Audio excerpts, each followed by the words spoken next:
Sa puso ng Mindoro, may isang tagong paraiso na tila puno ng kasaysayan. Ito ang Talipanan Falls, isang likas na yaman sa Abra de Ilog, Oriental, Mindoro. Habang nilalakad mo ang trail, maririnig mo ang mga huni ng ibon, ang agos ng ilog at ang katahimikan ng kagubatan. Isang paalala na minsan, kailangan nating bumalik sa kalikasan para muling mapuno ang ating sarili. At ito na nga ang Talipanan Falls. Hindi ito pinakamalaki pero kakaiba ang ganda nito. Presko ang tubig, malinis at tila ba hinihimok kang lumusong at makisama sa daloy ng buhay.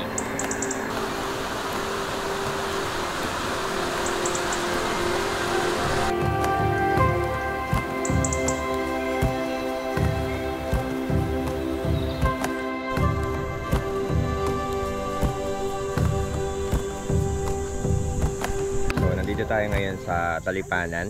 So, Barangay Talipanan at meron dito ang Talipanan Falls. So, nandito tayo sa community nila mismo para tunghayan natin yung ganda ng falls.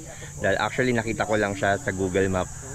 At yun nga, bawat pagpasok natin dito, meron tayong mga babayaran para at least meron tayong guide kung paano natin to lilibutin. So, tignan lang natin.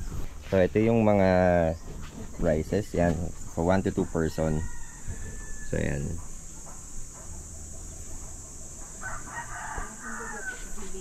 At yan na, nag-offer din sila ng pag-ikot dito sa mismong tribe nila na kung paano yung history o paano yung pamumuhay nila. So mamaya titignan na rin natin din yan at unahin muna natin yung falls. So, si Kuya Minyano na kasamaan muna tayo dun sa falls. Then ang lalakarin natin is 20 minutes.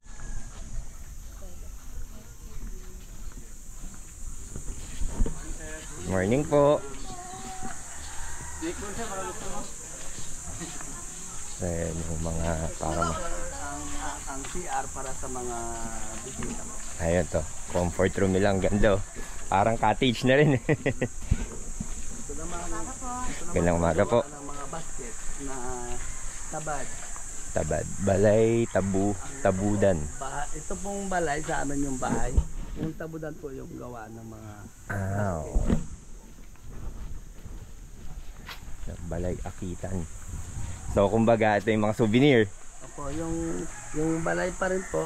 Bahay pa rin. At tapos yung akitan, ang Tagalog po ng akitan ay makikita. Makikita Yung mga ilang may-ari ng basket sa loob. Mga yari na po. Pang deliver po sa Manila yung karaniwan po dyan sa balay akitan. Pero yung mga pang benta sa mga bisitang dumarating dito sa village, ito po yung mga tindahan na. Bawat pamilya po, iba-iba po. Yung stores, iba-ibang pamilya ang may pagmamayari. Pag may-ari po. Yan po ang yari sa Tabad. Nag-offer din pala sila dito, di na ako nakain. Meron din po. Ang bandang taas na. Po yung mga building. Yung mga gandang mga tanawin. Meron. At yun, meron na rin sila ditong basketball court. Ayan o. Ayan. Gandang umaga po.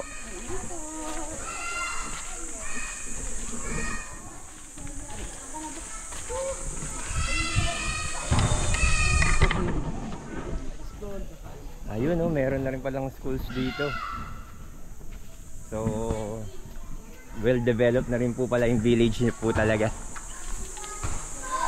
Pero ito po ay may nag-donate po sa akin. Nag-donate. Kumbaga yung mga LGU po, yung local government po. Local government, saka po yung privado pong pamilya tulad ng Ayala Tubig. Mga Ayala po. Tumulong po para sa mga mangyan, saka yung government, sila yung nagtulungan po. Sila, ang Ayala Tubig yung nag-donate itong lugar. Tapos yung school, saka ilang pang mga suporta tulad ng sa mga school supplies. Ang kuryente po, meron naman na po. Meron po dito, kasabay po yung paggawa ng pagbahay. Sinabay na po nila. Sinabay yung kuryente sa katubig po. Pero yung tubig po libre. Oo, dahil nga bukal na lang eh. Bukal lang po galing sa bundok.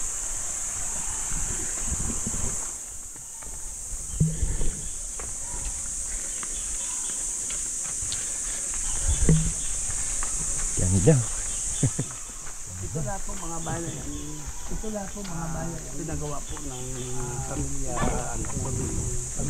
Pabili. Pamilya. Pamilya Sobel po. Ah, Sobel. Sobel and Ayala. Ito po mga bahay. Ito po mga bahay.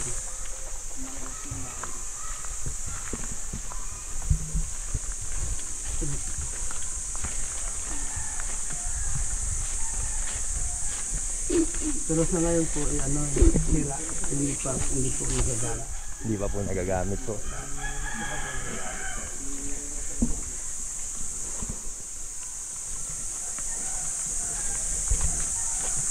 Ito po dating clinic po.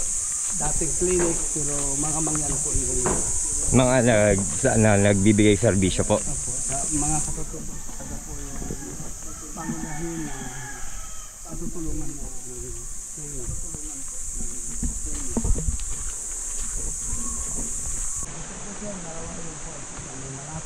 Ito yung malapit. Doon po tayo sa malapit. Malapit pa tayo, tay.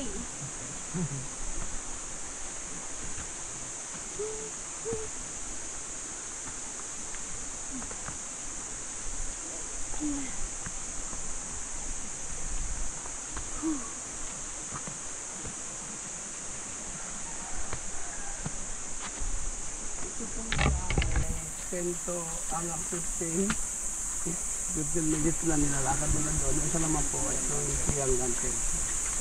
Conforme po sa paglakad po talaga. Pero yung ito, yung tubig niya, andahan po yung Pagbagsak. pag-slide po ng gano'n. Pero pwede pong maliguan din.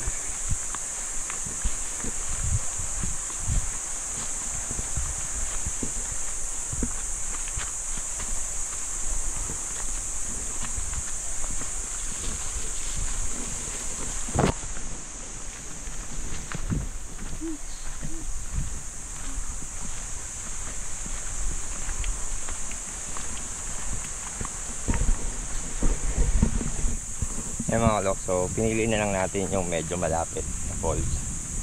At dahil umuulan na, hindi, paulan pa lang. Pero ang totoong rason talaga dyan, nakakapagod kapag 20-30.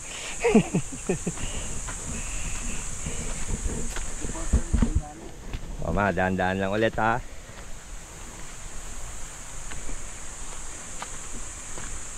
Ito po sa madulas po itong basa. Ito po yung mainam na pakan.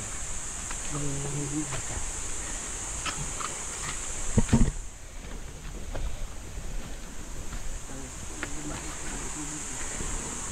Linaw ng tubig oh.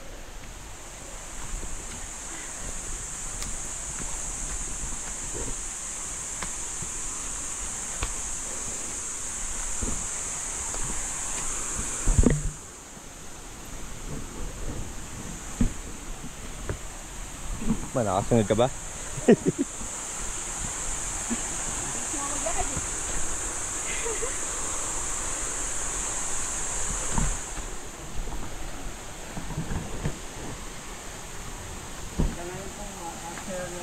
Mahina yung tubig namin dahil ito yung panahon ng tagtuyo.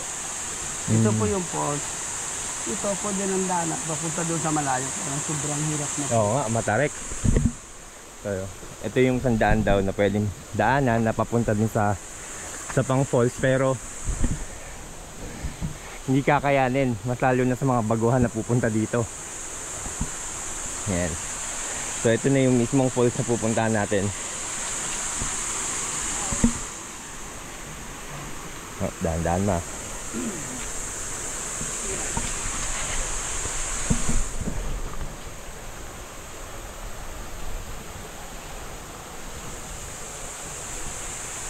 Eto na tayo. Ang ganda oh. Oh.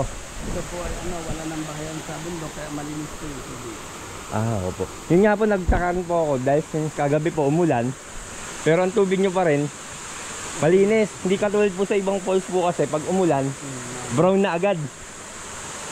Tapos ang pangalan po nito sir ay Sugbo Anwang. Tugbo, ano? Yung anwang po, yan yung tamaraw. Ah, Yung ibig sabihin parang kalabaw siya, yan yung anwang sa amin. At ito, kaya sugbo, yung tamaraw po dati, pag may mga ngaso, tapos kinuha ng aso para hulitin yung tamaraw, dati po yun. Pag napagod po yun, ang gusto ng mga kalabaw sa tubig. Kaya, Talagang naglulublob bumaba talaga sila. Tapos mahuhuli na po sila. Ayun din. Tapos dati po, malaki talagang tubig ito, yung pinita na wawas up yung mga gaba dyan, sa Opo. mga bato. Pero ngayon, bumaba dyan. Pero may mga araw na panahon talagang malakas ang agos talaga. Basta mga July hanggang January, mga 4 na beses yung lakas. Apat na beses yan, oh. 4 na beses daw pa ang lakas nitong agos na yan kapag month of July hanggang January. Pero ngayon kasi papalabas pa lang ang tag-init, magsisimula na siya. Ayan, napakaganda, oh.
Grabe, ang ganda dito, par.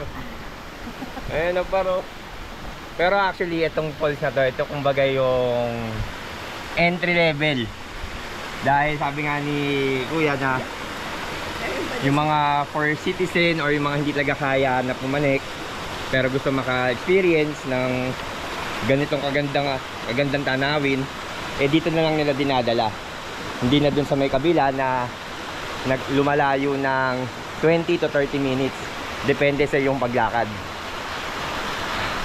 Sarap po. Ayan si Mrs. oh. Tignan natin yung ilalim.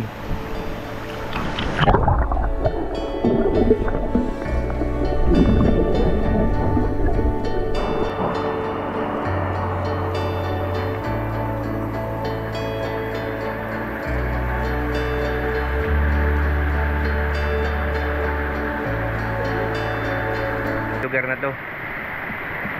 Kahit sabihin mong umaraw man, sumikat man ang araw, tutok ang araw dito, hindi ka maiinitan dahil sa dami ng puno na nakaano sa'yo,